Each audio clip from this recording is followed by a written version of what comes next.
दोस्तों आज हम आपको लेकर जा रहे हैं दक्षिण पूर्व यूरोप में बसे एक बेहद ही सुंदर और अनोखे देश बल्गेरिया, जिसे दी रिपब्लिक ऑफ बल्गेरिया भी कहा जाता है। और इस देश की सीमाएं उत्तर में रोमेनिया से, पश्चिम में सर्बिया और मैसेडोनिया से, दक्षिण में ग्रीस और तुर्की से तथा पूर्व में काला सागर मौजूद है। दोस्तों आपको बताता चलूं, बल्गेरिया देश में कुल 7 झीलें और 540 नदियां पाई जाती हैं, जबकि डेन्यूब नदी बल्गेरिया की सबसे लंबी नदी है, जो देश की उत्तरी सीमा पर 470 किलोमीटर की लंबाई तक फैली हुई है। जबकि मुसला पीक इस देश का और पूरे बाल्कन प्रायद्वीप का सबसे ऊंचा पर्वत है, जिसकी ऊंचाई 2925 मीटर है। तो चलिए जानते हैं बल्गेरिया देश से जुड़े कुछ अमेजिंग फैक्ट्स। दोस्तों एक आंकड़ों के मुताबिक बल्गेरिया देश की गिनती यूरोप के सबसे गरीब देशों में की जाती है, जहां गरीबी दर 22.9% है। साथ ही बल्गेरिया को यूरोप के सबसे ठंडे देशों में शुमार किया जाता है,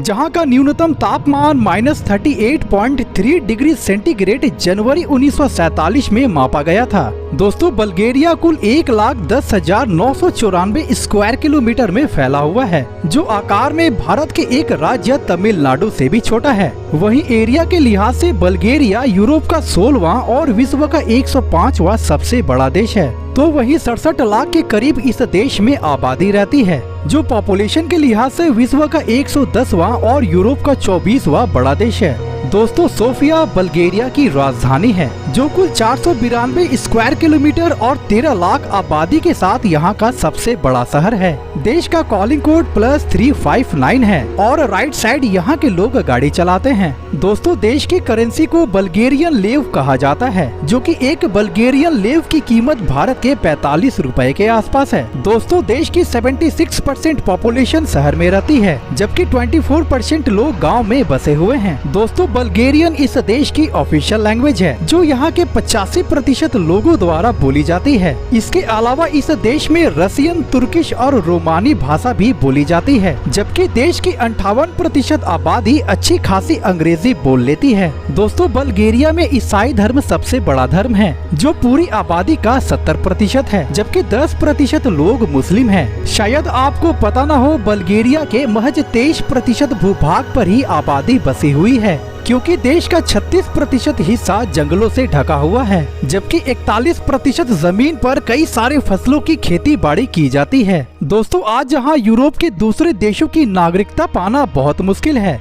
वहीं बात करें बल्गेरिया की, तो यहाँ की नागरिकता प्राप्त करने के लिए एक विदेशी नागरिक को करीब 5 साल तक रहना होगा, और यहाँ के नागरिक से शादी के 3 साल बाद सिटीजनशिप आसानी से प्राप्त की जा सकती है। दोस्तों बल्गेरिया देश को यूरोप के सबसे पुराने देशों में शुमार किया जाता है, और ऐसा माना जाता है कि इस देश की स्थापना 681 ईसा पूर्व में की गई थी, और तब से इस देश का नाम एक बार भी बदला नहीं गया है। दोस्तों क्या आपको पता है, बल्गेरिया देश के खूबसूरत आइलैंड के बीच एक रोज वैली है, जो पूरे विश्व की आधे से ज्यादा रोज ऑयल का उत्पादन करता है, जिसका इस्तेमाल महंगे परफ्यूम को बनाने में किया जाता है। दोस्तों बल्गेरिया देश के लोगों के बारे में ऐसा कहा जाता है कि वे स्वभाव से बेहद सरल और खुश मिजाज होते हैं, और कठिन से कठिन परिस्थिति में भी खुद को सकारात्मक और आशावादी बनाए रखते हैं, जो इसे पूरी दुनिया से अलग बनाती है। बेहद कम आय होने के बावजूद भी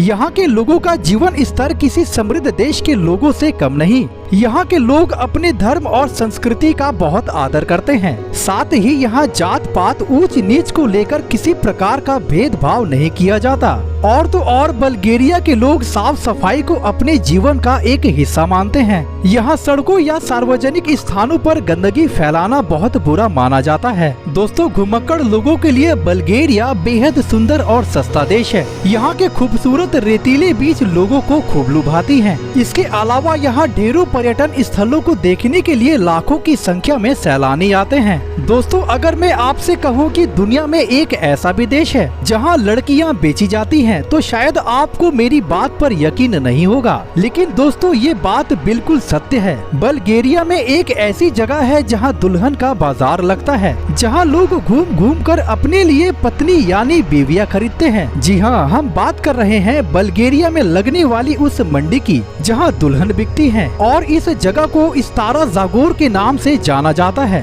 और आपको जानकर हैरानी होगी, यहाँ दुल्हन की बोली $7,000 से $11,000 तक लगाई जाती है। तो दोस्तों आज के लिए बस इतना ही। चलिए तो आपसे फिर मिलते हैं एक नए वीडियो में। जय हिंद, जय भारत।